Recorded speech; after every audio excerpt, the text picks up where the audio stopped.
On. All right, here we go. So this is the third part. If you guys haven't heard the first and the second part, they're already uploaded. They're already ready. Actually, I'm curious who's already seen 1 and 2. I only put them up there yesterday. I got one, yeah. So usually the second one is more of the editing side. It's good to watch too, but it's sometimes it can be a little bit more boring where it's like I'm just fixing up all the stuff I did the day before. No, not that extreme. Sometimes it's all right. So good to see you, Joel. Hey, how you doing, Steve? Doing good, doing good. All right, so let's go ahead and share my screen and we'll dive right in. Share the sound. All right, someone give me the thumbs up if you can hear this.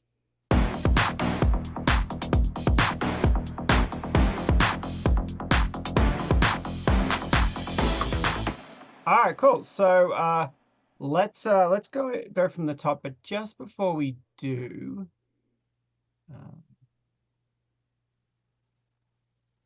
actually, let me share parts of my screen here, and then I can get that. I can share the notes here as well.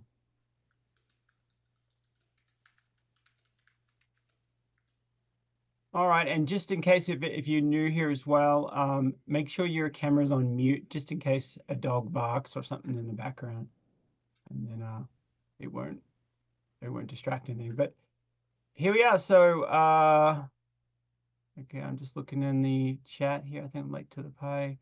Or 2 live sessions ready. Yeah. So Peter, we've got not live sessions. There's 2 videos that are already recorded. It's just me sitting here and just making the music. And we only do the third part is the live session where it's more kind of like mixing, mastering, and kind of finishing up. So 3-part series is usually all of them, unless it's a really, really simple track. But yeah, so if you've watched the other 2, if you need a link or anything to them, I have the links as well. So if you need that. So anyway, let's dive in. Okay, so EDM Dance Forever is kind of like going to be the album title. If you're in my masterclass, then you can submit to this album. But it's pretty simple. The biggest thing here we're going to be talking about is tempos. 130 to 145 is kind of be the up tempo. It's going to be very up tempo. It definitely has that dance kind of electronica kind of feel. That's what I kind of call it. These are the kind of terms. These are some of the terms that you would kind of relate to this. You could actually use these for your metadata or keywords. Electro, house, confident, energetic, epic, exciting, and so forth. So let's just go in. So let's dive right into the song here. So I'll play it from the beginning. I haven't heard it since yesterday, so we'll see what I'm hearing, if what I want to change, or let's see.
All right, so it's a pretty simple track.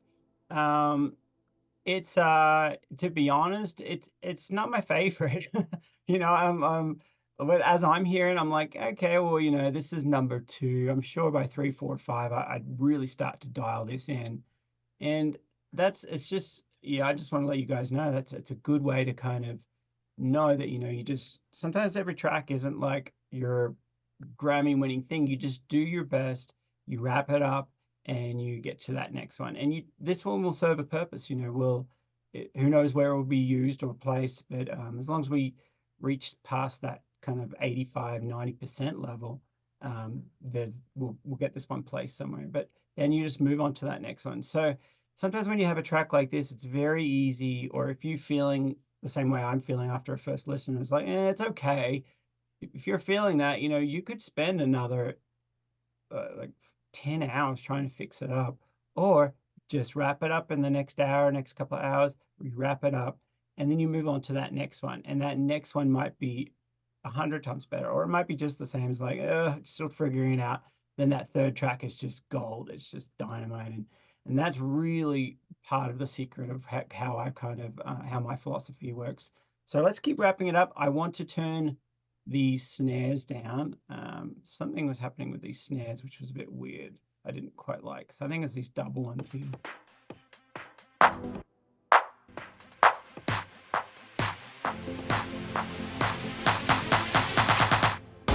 So I think I might even mute these.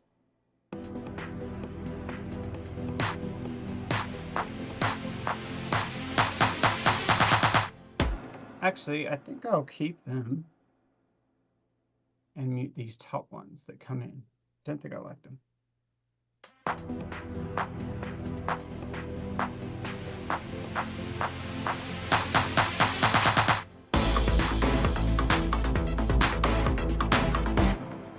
So one other thing I'm going to do is down on the main mix here, I'm going to make this even drop out even. During that part, it's going to be really almost a silent kind of dropout. And I do that sometimes on my main mix, on the main output.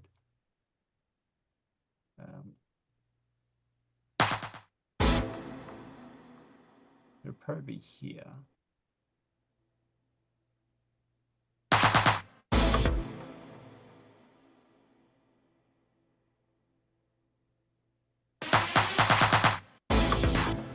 Maybe a bit too much, but I like that. It's very, really cut out. Maybe more.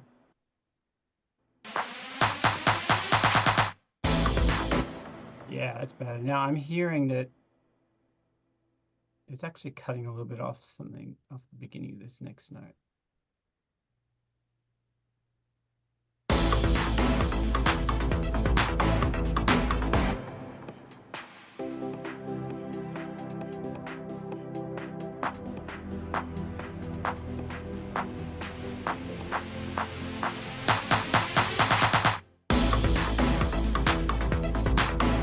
That's cool. Now, one extra little thing that if you don't know, this is a really cool little trick. You can actually turn this B section down just like by about maybe 1 dB,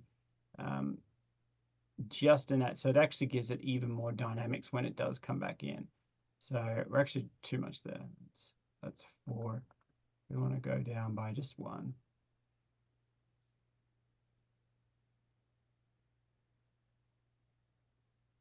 So I'm looking at 1.4. Let's see how that works. We'll just delete that. So this is our main. So we're going to be fading down. Whoops. This whole time. So from here, it's going to be getting quieter. You're not even going to really hear it. And then it goes up by 1 dB. So it's going to perceive that it actually gets louder when it comes back in, even though technically it didn't. It actually worked the opposite way, where it actually got quieter before. Let's see how that sounds like.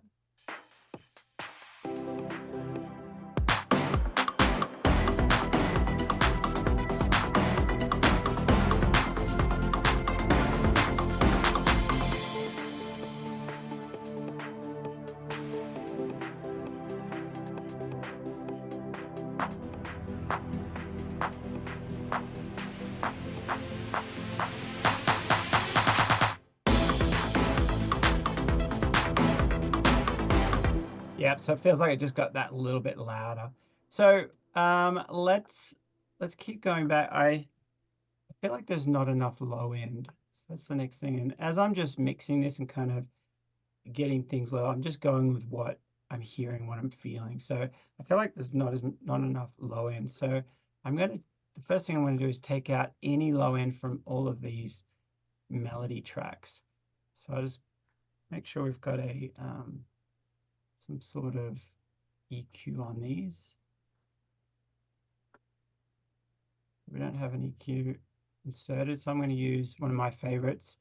Been using this for a while. It's just the H EQ, and we're going to take off some low stuff. I don't know what, but we'll see on each track.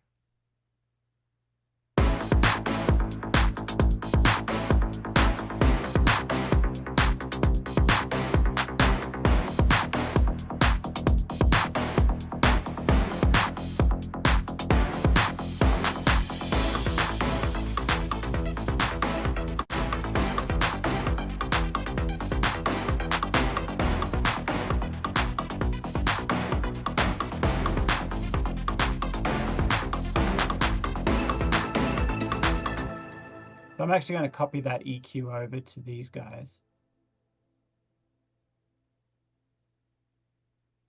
So it already has that cut on it. And then we'll just go through and make sure each sound, we don't want to cut too much.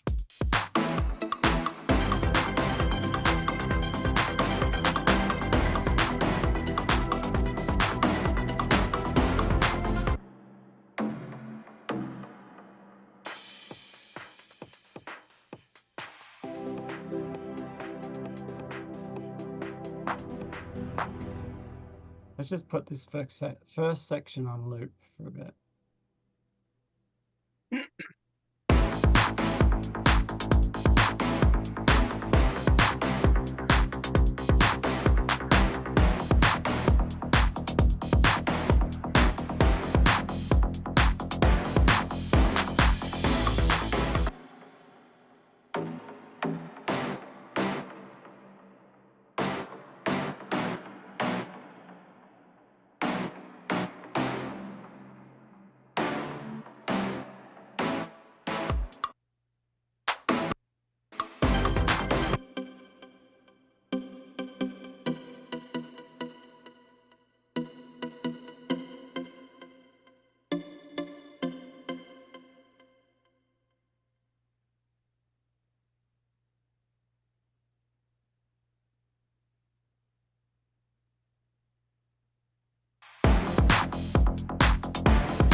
So here's a great example. This serum sound, I'll just solo it.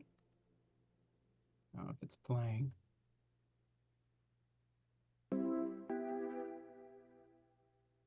If you look at the EQ here, there, look at all this. There's a ton of low end here, and that's going to get in the way of the kick and the bass. And so if I didn't have that on there, it would just be mudding up the mix. So I'm going to get rid of that because I want the kick and the bass to be holding down all that low end stuff. So we'll go back to that.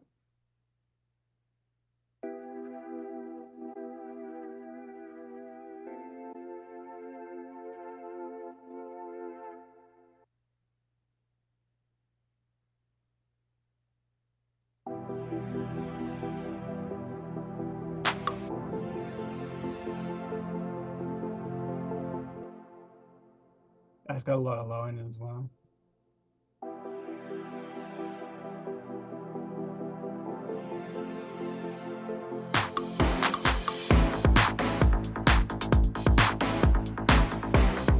Same thing with these claps. I don't need any low stuff in these claps. So we're just going to see, I'm just going to copy that same EQ over.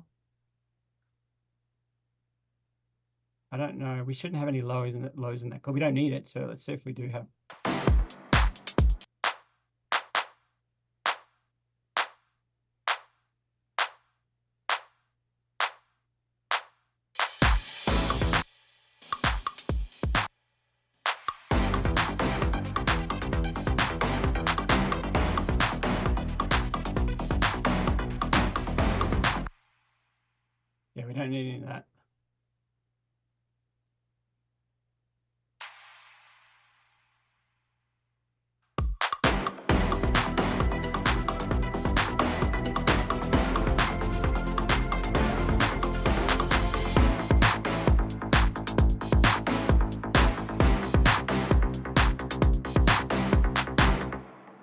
All right, so these risers and everything, let's have a look what low end they have.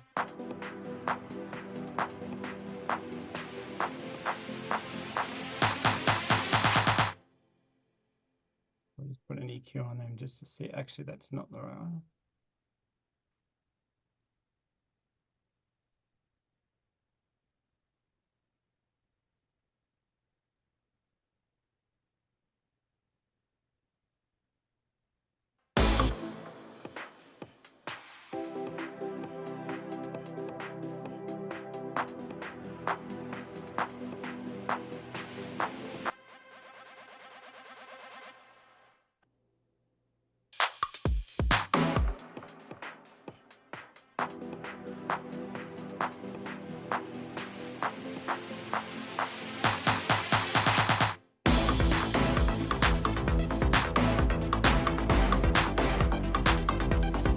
It already feels a little tighter and a little, I don't know if you guys are hearing that, but it already feels a little tighter just by doing that.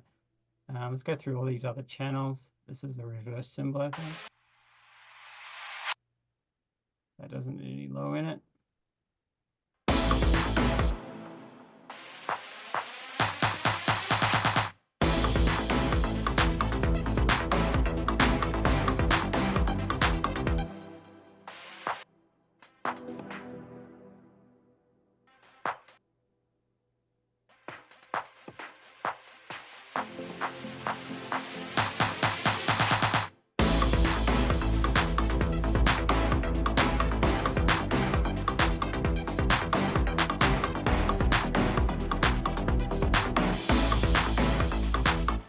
Symbols don't need any lows in them. I'll just copy that over. Not that one.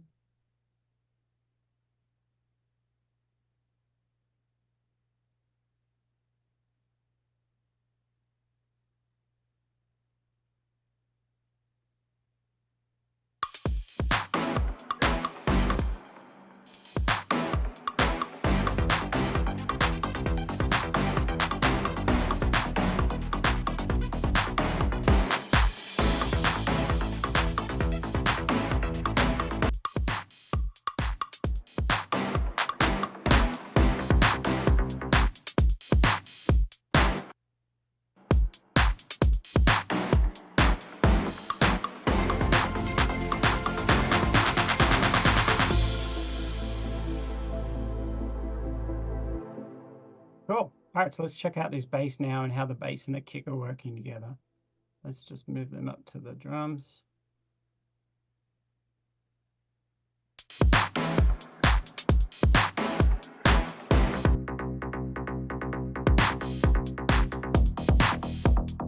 That is cool.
All right.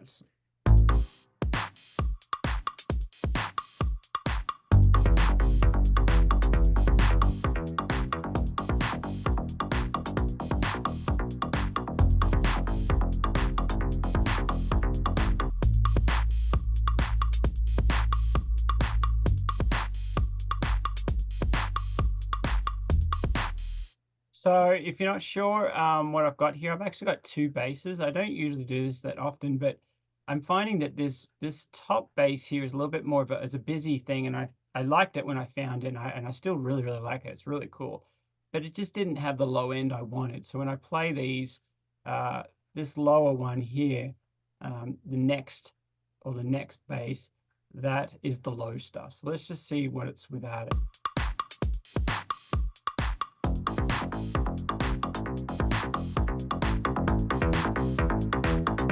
I like that. Now with the low.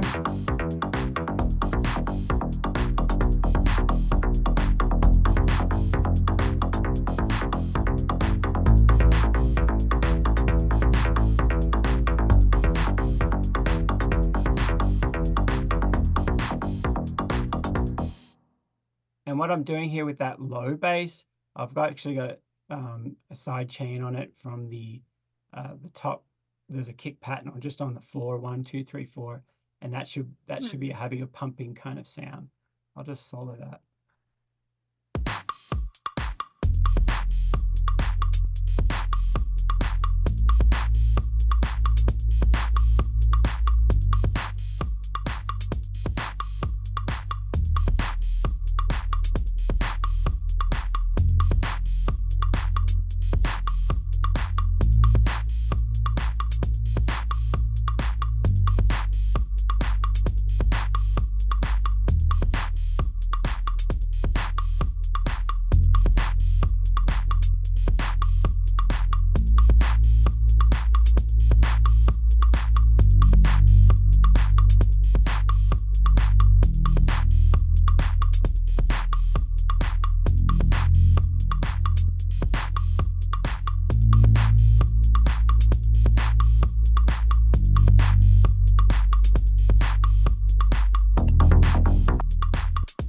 Yeah, I think I'm happy with that now.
Okay, so what I'm going to do here is I'm just going to add one more kick that kind of just pumps throughout. So I'm actually going to duplicate these side chain kicks. I'm going to duplicate just one, and I'm actually going to put that through a different drum kit. So that should be just the kick going the whole time. Let's just make sure we got that. So it's actually it's being sent to the side chain, but I want it sent to the drums, just drums.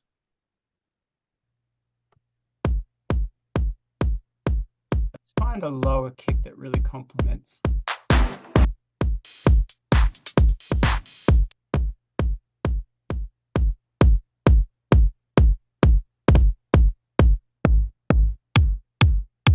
That's pretty cool. It might be too much.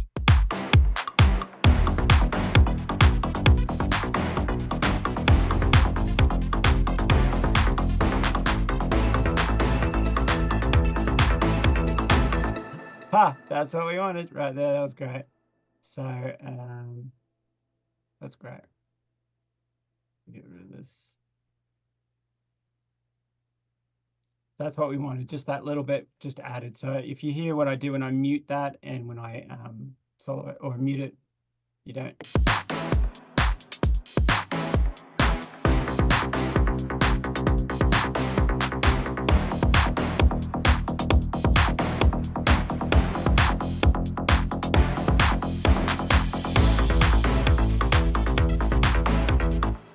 That's great. So let's do an intro. What do we, maybe a reverse, some sort of riser or I don't like how that kind of comes in at the beginning. So I might just even do a simple symbol reverse riser into it or something. So just maybe two, what's that? Half a measure. So that's just a simple little start. Maybe it's too much. Let's see.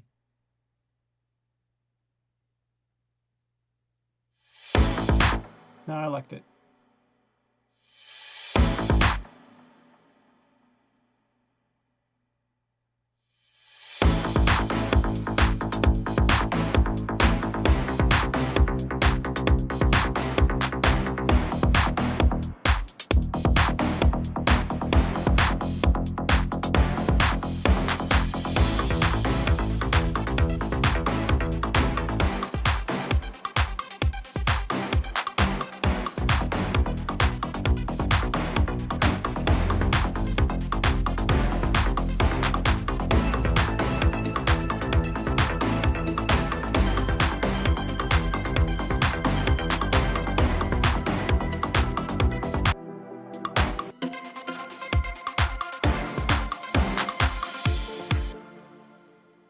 All right, cool. So taking a break here for a second. It looks like, yeah, Larry, I could add some sub bass. I did think about that.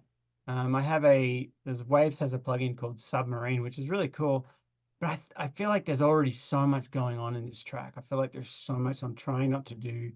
I was even hesitating in adding that kick because like I'm adding too much, and the more stuff you had, the more stuff you have in the track, the more you have to just it just starts to get messy, and it's harder to mix, and it's harder to have everything clear.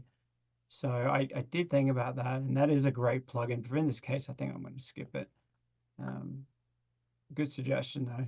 Great suggestion. That is a great plugin. If anybody's, if it's called a Submarine, Wave Submarine. It's a pretty cool plugin. So I'm just looking here. I'm actually going to go to my buses now. And for anybody who doesn't know how I've kind of set things up, I have all these orangey, browny orange colors, or more orange. All these guys are sent to the drums, if you can see the drums here, except for these side chains. But all these are sent to the drum bus, which is all the way over here in the gray, the drum bus here. So that's sent there. And then we have these bass ones. All the basses are sent to the bass bus. And I'm going to put a little bit of compression over that whole group of bass, which gives it just a bit more of a gluing kind of feel. So from the drums and then the bass, they then go to a mix bus. So then I have over here, I have my mix bus. So everything, all these buses get sent to the mix bus. And then from the mix bus, it then gets sent to the master bus, which is this one. And then it gets sent to the output. Some people can put, and a lot of people do this, you put all their mastering plugins on the actual master bus. I don't do that just because I like to have a clean out. I like to see, and this is just my preference, I like to see all these effects that are working and everything on a channel. And then I want to see what the final product, what the final meter is doing, if it's distorted or if something's going on. I want to see how much it's bouncing, you know, how compressed it is. I want to kind of see that final thing. Now, granted, you can see it here, I believe, but I think that's an old school way of me just doing it. I've just been doing it like this forever, so I'm happy with that. And maybe one day I'll change, um, but I'm happy. That's the way I do it. So that's where everything is. Everything's sent to a bus group. So then going back here, we got bass. And then these are more drum buses here. And then these ones are the lead vocal, because I do a lot of vocal songs. or melody. So at the moment it's melody because this is not a vocal song. So lead vocal, it's the same template or the same console, the same outlay that I have. So that I don't have to worry. I don't ever think where anything is. I know exactly where it is.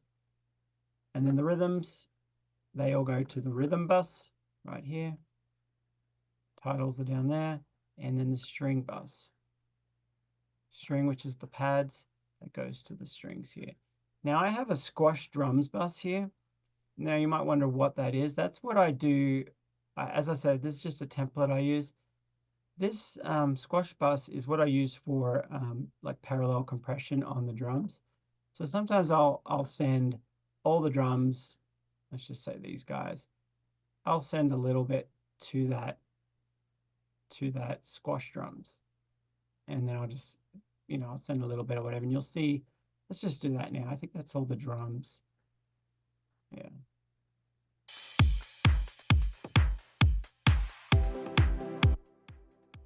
Now it comes through here, it's really low in the volume, really low, it's really turned down. But I kind of do like a Dr. Pepper kind of thing on the 1176 here. It's they call it 10 to 2. It's kind of like the, I think they call it Dr. Pepper because you're supposed to drink back in the day. I don't know what year, maybe late 70s or whenever Dr. Pepper came out. You're supposed to drink Dr. Pepper at 10 o'clock, 2 o'clock, and I think it's 4 or all. But I usually all. I just totally squash these drums. And just what it ends up doing is just creates punch in the low, just a lot of, it kind of fills the frequencies underneath everything. It really works really well. And then I just turn it down.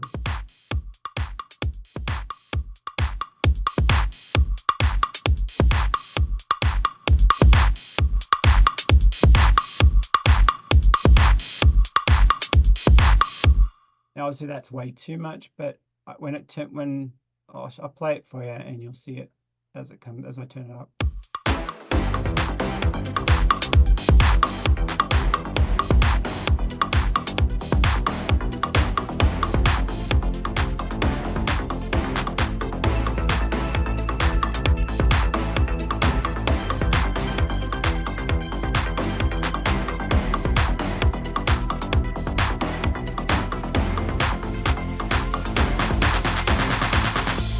I don't know if you guys are hearing that, but that's such a big difference. It's so cool. And that's at -34, so it's barely even in there. But this is such a cool key. I'll play it again.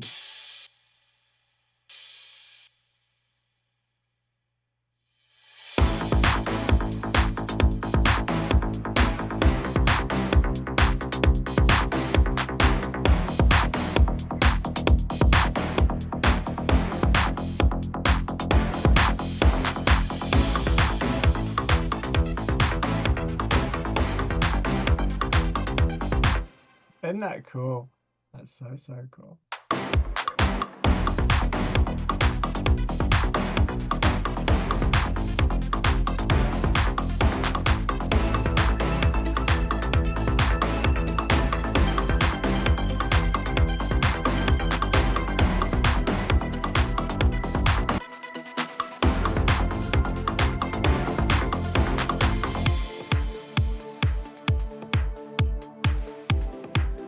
All right, so I don't want it on, when I added that extra snare, I don't want that, sorry, kick drum.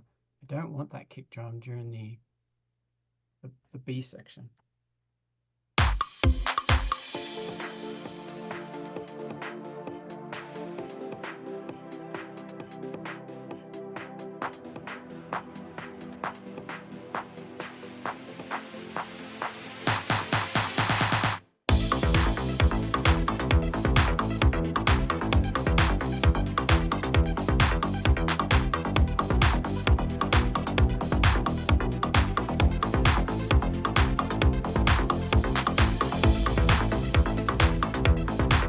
That's cool. I'm liking this track more and more. I'm working on it actually. Let's go through some of these channels, some of these buses now.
it's really starting to get there. So I might do another trick here, which it might be too much, but I wonder if I can copy this mix bus.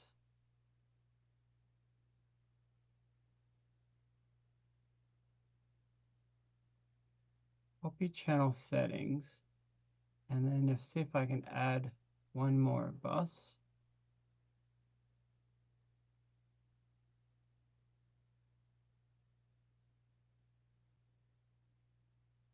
So what I'm actually going to do here, this gets the volume. This is if you haven't tried this trick, it's really, really cool.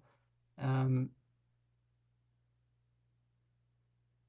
I got my mix bus that needs to go to, well, that is the mix bus.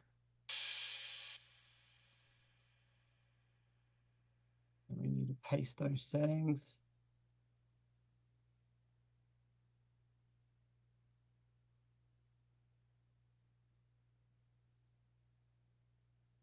I'll just grab them over.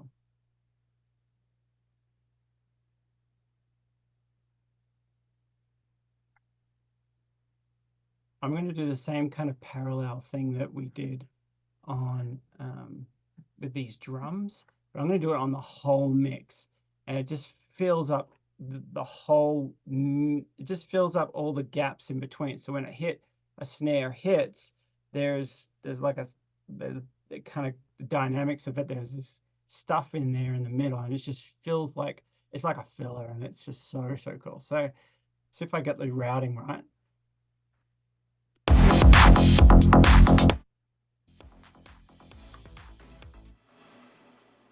So this needs to be over here. So this goes to the mix, this goes to the master.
I'm going to call this a squash.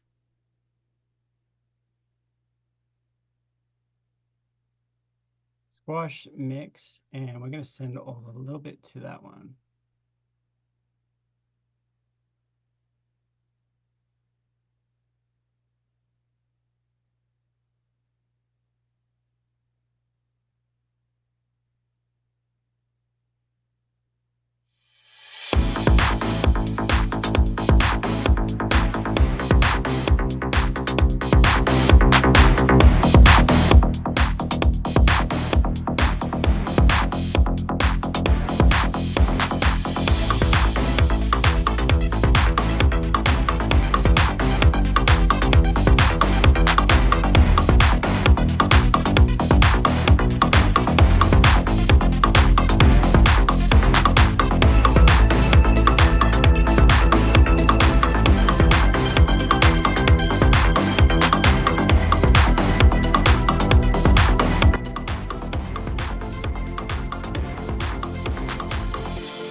So if you're kind of like following what I'm doing there, I'm sending a little bit of every bus group to this main. I'm sending a little bit of it to this squash mix. And if I'm just soloing the squash mix now, so you're hearing a horrible sound here. It's kind of distorted and um, it's kind of nasty.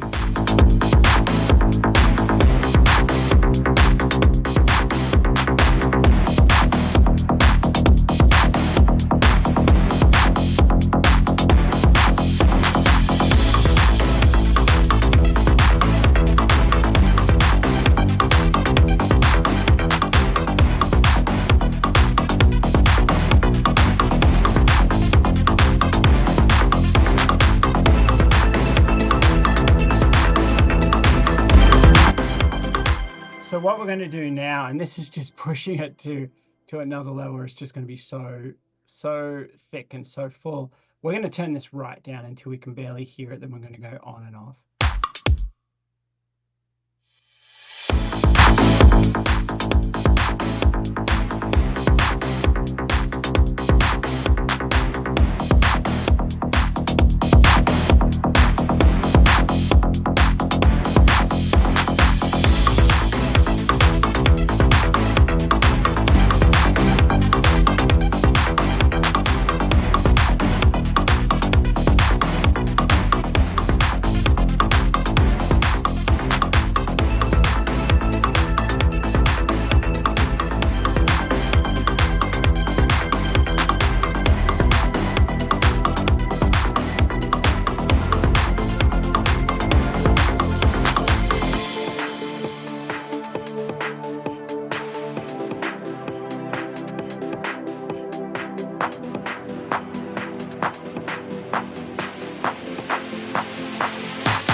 Okay, so here's another little trick that I often do when I'm kind of in this mixing and really kind of heading into this mastering stage, or at least for the first bounce, for the first mix. We'll probably come back to it at least 2 or 3 times and just double check it with fresh ears. I usually use these speakers, not headphones, so I'm more used to what the room sounds, but because of Zoom, you can't do that. One of the things I do here is I'm watching my limiter here. One of the things visually that I like to do that just works for me is uh, I try to not do any more than like -3 is the magic number. You might push it at -4 or maybe -5 in some areas if you really want it banging and really thumping. But -3 is pretty good. So you've built your way up. It's not this limiter is not holding everything down, but usually sometimes it will tell you also if there's an element in your mix, maybe it's drums, that is triggering this all the time. That also tells you that visually you need to pull the drums down a little bit because they're coming through louder. So you can not only audibly can you hear that might be loud, but sometimes our ears fatigue us, and so we can actually see it's the drums that are triggering it and it's pulling. So how you do is when you're playing it, you mute the drum bus and you see if it makes a difference on this, because this is how when you're limiting and you want your tracks to be loud, you want everything to be there. You don't want it to be just the snare, or so you want it balanced and really full, all of it really full. And so this is one way to do it without things sounding over compressed. That it's if it's just that one snare hit that gets, you have to compress it down so it's doing all the work just on that snare. Just go back in and work on that snare. And so this is what I do.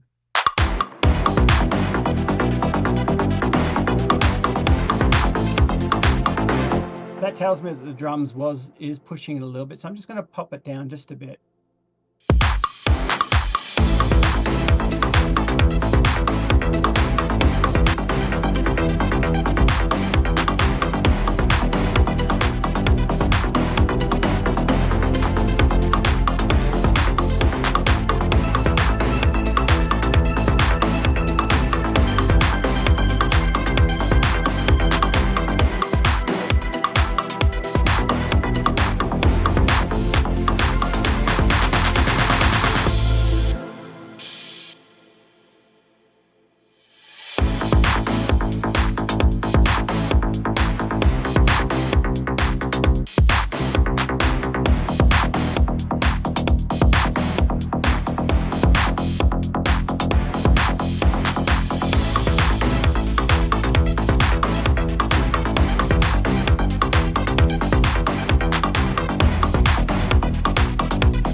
for a bounce down.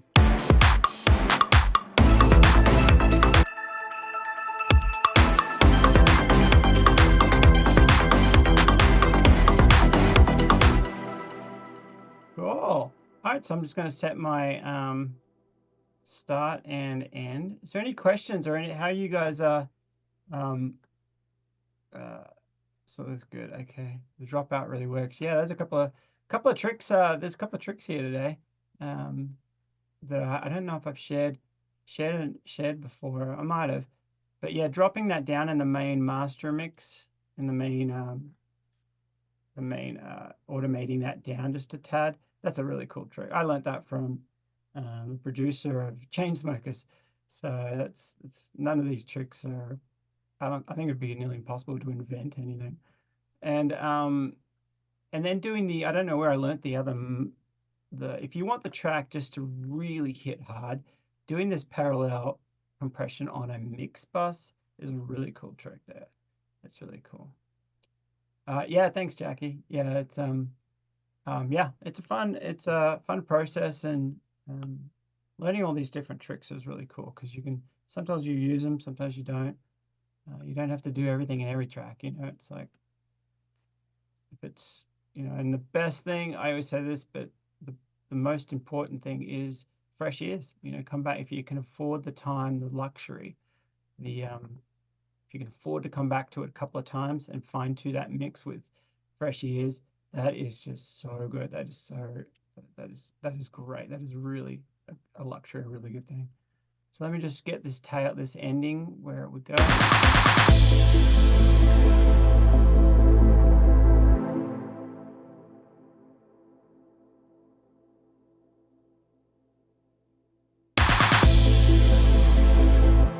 I'm just going to automate these two pads.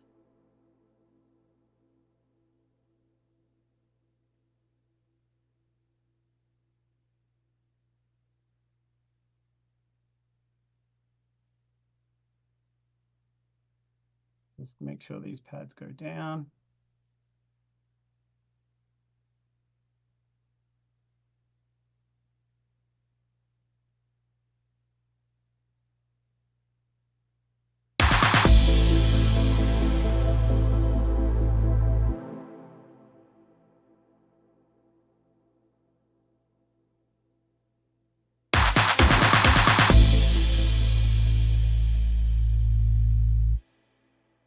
And that bass. Give everything a nice fade out.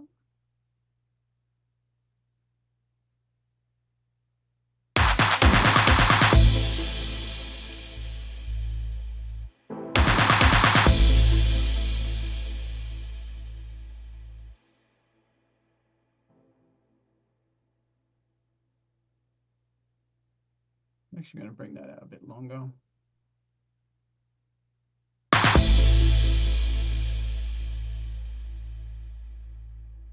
And these I'll bring out a bit longer too.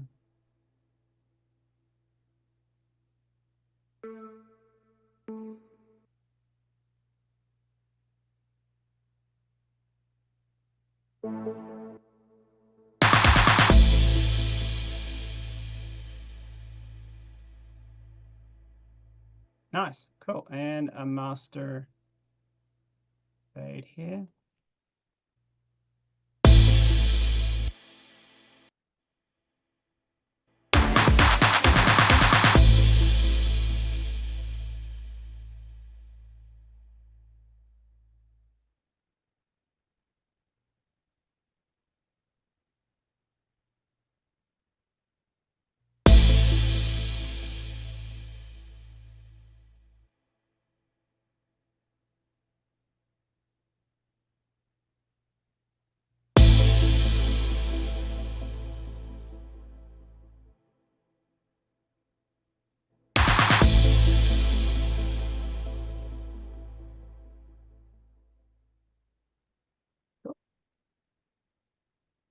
That's great. And the beginning, I always do this on my, it's just the way I bounce down. I do the marker level or the marker thing in Studio One. And I always make sure that I'm to the grid so that if I ever get lost or if I ever wonder where did I start? I know it's to a grid, so it's either a quarter or a 16th note before the actual beat thing comes in or something. That's right there, so it kind of comes in. So I know, so that just helps me with if I have to come back to anything and bounce it from the exact same spots, I have the markers ready, marker levels in there right there. Cool. All right, so let's bounce this down. We now the hardest part, song. It's dance, so I don't know. I think I already have a title like this, Electric City or Electro City. I don't know. Just kind of thing. First thing I'm coming off. Electro Dance City. How's that? So there we go. So that's going to be the bounce first mix, M1, and okay. There we go. Awesome, guys. So in and out in about an hour. As I said, I had a lot of the elements were already ready in the other videos and everything. So um, who actually wrote it? Who's written a track alongside of me? It's always fun to do. No one wants to admit it. Come on, that's okay. Steve, can I ask a question? Yeah, how you doing, Dixie? Absolutely. Okay, let's talk about where you started your track. Would you go back, because you didn't start it at 0, you started it at 2, right? Yes. Talk to me about that. Excellent question. I'm glad you brought that up because always start, and I haven't talked about it, but I did learn this at one stage. Never start your track at 0 or at 1. Start it at 2. And so then that allows you to have a reverse symbol that comes in. You can choose something later on. And so all of my tracks, 100% of all my tracks from that day that I learnt that or discovered that are bounced down from, or they start at the second measure. Because a lot of the time too, you might even send, maybe it's to a collaborator, and it's so nice to, you bounce it from actual 0, and then you have a whole measure of one whole measure of silence, and then they can put it into their DAW. So yeah, always do that. Always do that. Yeah, you said one measure, but you said start at 0. So you bounce it from 0 or bounce it from 1? So yeah, if sorry, I was probably a little confusing there. So always start from 2 when in your own session. Always start from 2. Then the second thing, if you're bouncing it out to send to a collaborator or somebody else that you're going to work on, and you're not finishing the song, then you can. It's nice to actually sometimes bounce it from 0. So you actually have space at the beginning, but it's not the full. It's not the final track. You're just sending it to a collaborator, and they're going to add stuff. And then it always has this measure at the beginning. And then when you finally do your mix and everything's ending, you're wrapping it up. Then start a 16th. I always start maybe a 16th just before the beat comes in, or maybe an 8th, depending on how fast it is. So when they push play, it's like play, so there's like a 16th second, and I always do it on the grid. So it usually works out to be an 8th or a 16th beat, so it's 1 and 2 and 3 and 4 and the play. So yeah. Because in Studio One, you can tell it start from 0 or start from 1. Right. Yeah, you might be able to. Yeah, as you're saying, I don't know too much about that. I might be doing it the old school way, where it's like I've always visually, I got to see a measure, but nothing's on there. But yeah, you could probably do that. You could probably bounce from. Yeah. No, not bounce. Just set it up. You can set it up at 0 or set it up at 1. Oh, okay. But Yeah. I'd like the idea of setting it up at 0, because that gives you enough space in there, and then you can, after y'all collaborate, then you can cut it however you want to. Yeah. Yeah, it's nice because sometimes you have to remember too, when you're at measure 10, technically you're at measure 8. 9 or 11, whatever that. Yeah. So the one before. I guess you'd be more, so it'd be 9, but yeah, it's a good point. Steve. Yeah, how you doing, Paul? Oh, yeah, good. I was just going to say that little 16th or 8th is really important too, because there's some VSTs that won't trigger properly if you Yeah, that's start true. right on the. I've had a few string ones, and even when you bounce them out, it does a little. It sort of almost has a like a not a crackle, but it doesn't trigger properly. But if you do that extra tiny little bit before the one or the two, it just allows it to trigger properly, and then it's fine. Yeah, Yeah. so I think that's crucial. That little, what is it, a 16th of a bar or an eighth of a bar? Just that one little, Yeah. So little whatever that bit. 16th or an 8th, yeah. And you're absolutely right. I think that's a smart thing. That's a good. Thanks for bringing that up because that's Yeah, yeah. It's sometimes we do these things after all, and you form this habit, and you don't even know why it's just old school or something. But there is a reason. Like I yeah. probably I hit that wall once and was like, why isn't it triggering or whatever it was, and that's Well, what. I had one string one especially, and it would just trigger. It never triggered properly, Mm, starting at 0, and just pulled it back, and then it was fine. And I nearly submitted it with it, and then it was just I don't know how to fix this thing, and it was just that's all it was. So it yeah. just allowed it to trigger. Yeah, go time. Cool, Yeah. awesome. That's good. Yeah, that's great. Good. Thanks for bringing that up. It's important too. I ran into a problem, and this is kind of off the side, but I ran into a problem a couple of weeks ago where I bounced the track and it was a mix, but there was a little pop at the beginning. So when you push play on the MP3 or on the form when it's actually bounced down, it was like a click. There was this little pop. It kind of almost sounded. It just sounded like a digital little pop thing, almost like a delay pop or something. But it popped and I'm like, I couldn't figure out what on earth it was. And because it wasn't happening in the play, in the actual session. And what it ended up being is I was using an AU plugin in my system. And obviously it didn't like it when I used I think it's the FX version of that plugin. It didn't do it. And then when I was using the AU plugin version, it was doing it every time. So it's like, there's bugs in your system. Steve, I have a question. Yeah, go for it. Um, EDM is such a wide, it can be is so many different things, and there's just a couple of the categories that we've been dealing with. There's the music that they use on The Young and the Restless is considered EDM, and it's more melodic, and the tempo is different, right? There's a little Yeah. slower tempo in that, and this one's quicker, and it's less melodic. There's not really much of a melody going on. It's more about the beat. How would Mhm. you? What would we call this? You're calling it dance, but I mean, and then you have the EDM on Young and the Restless. Would that be house, or I mean just these two categories to make it simple? How would you categorize each one as far as what you would call it?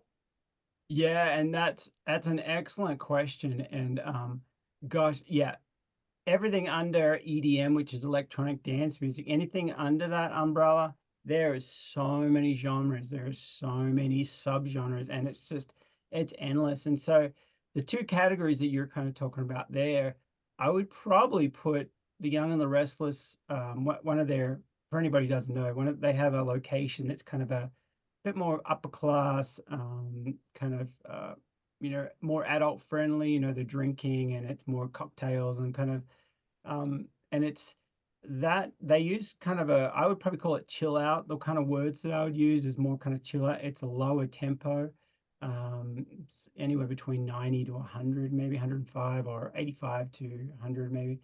So it's kind of more of a chill out kind of thing. They have a house beat, which house music, or when someone says in the EDM world, when they say it's house or whatever, they're talking about every kick is on the quarter beat. So kick, kick, kick, kick, kick, snare, kick, snare. So that's more of that house beat. Now, if you speed that up, that starts to get into techno. So then we're in another category as well. So it's just like kick that is more of that the techno there. And so there's so many we could talk for. Yeah, and I'm this is not my strong suit at all. So, you know, if you brought someone in, they could go through all these categories. And I remember and every time I have to do one of these categories, I actually pull it up on Google and read a few documents on what makes that. I did that just actually the other week on uh there's a song, I forget what it's called by it's Someone Grace. It's on the charts at the moment. um, Someone Grace. da da da da da da da da da da da da da da da da da. That's all I remember of the song. But that one I was pulling up and I'm like, I was listening. I love that song. It's really, really cool. And then uh, they call that drums and bass. That the elements come from drums and bass, and it's kind of like this bit more of an up tempo kind of feel. And so anyway, yeah, it's the genre is endless. So I would call this more. This is definitely up tempo. It's more kind of Euro club where they're kind of like, it's the scenes where everyone's just dancing up and down. It's just like a rave party kind of thing. And those are the kind of the scenes that I'm seeing. But it's definitely different on what they're using on the Young and Restless in that location. So yeah, The sounds are different too, right? This is more, I mean, like I saw you use the arpeggiator to give that bass thing. You wouldn't hear anything like that in something like on, Young and the Restless. So it's like, it's almost like a totally different genre in itself. So it's just kind of, I'm just getting into it myself. So I'm trying to figure out what's, which category we're talking about. This sounds like it'd be more of like a sci-fi movie or something like like not suspense, but more of like a different, like a movie thing. yeah. And that other stuff is more, it seems more club, but you say this is club too as well. So it gets Yeah, and complicated. it is a huge, huge genre. It absolutely is huge. And thank you so much, Will, for posting that link. You could go down a rabbit trail for years. Like there, and it's Yeah. always evolving too. There's a new under the EDM umbrella. There's something that came out. It's a while ago now, but maybe like a year ago. But that's a long time in this world, like in this EDM world. Afrobeat, where it's like kick, snare, and the snare is coming in early. Like it's coming in early. It's got this feel, and I love that feeling. I actually, when that first kind of came out, I wrote an acoustic song with that same the snare coming in instead of coming on the 2 and the 4. I think it's coming in on the 1 end. So it's like, so it's kick, snare, it comes in on, and it has this kind of like, this, and that's the Afro beat. And that's and I got a bunch of placements, but I did an acoustic kind of song with the drums doing that with that beat, and it's really cool. Anyway, so yeah, you could Yeah. go down and talk about this all day. And so yeah, the different clubs, like even if you go over to Europe, you've got Amsterdam that they would have their club vibe thing that would be like Amsterdam, club, and then there'd be the LA or the Miami club scene. If there would be all different. Then you got East Coast hip hop, you got West Coast hip hop, and it's all under it's gosh, it's yeah. Some people are this is their thing, and they can walk you through all of the genres and stuff. I'm not. I have to study it myself. So I'm like, if they're going to go for a beat like that, or if it's something that I haven't heard, I'm like, well, what is that? And the more tracks you It, do like this, and the more briefs, the more you kind of get familiar. And when dubstep came out years ago, I was studying that, and they would, from memory, I think everything was 140, and then when it does the big drop, it's like 70. I think it's exactly on 70, or and they all have these things that if you follow by that, you're in that category. And so yeah, a I whole nother find it world. interesting. It's interesting to research, but I'm finding I like certain EDM and other EDM I don't feel like is in my wheelhouse. So I'm just trying to narrow it down. I think the Young and the Restless is kind of the that feel I like. This Yeah, is too techno for what I like to do, but I mean it just sort of it opens up doors. There's different avenues you can go with it. So it's interesting. Thanks, Steve. absolutely. Yeah, it's a great conversation, and it's always evolving too. It's new stuff all the time, and it's cool if you do if you look up some of those top 40 like the DJs guys that kind of like do remixes of people's songs, and watch some of their YouTube videos or where they're talking, and they just dive some of those videos, they just dive deep into it, and you're like, whoa, what? And they know so many of these subgenres and where things came from and all that. And yeah, it's really fascinating. Yeah. Well, cool guys. Well, any other questions? Who thinks they're up for a track like this? We've got a couple. Yeah. You can't go wrong. You can't go wrong if you show up and do it.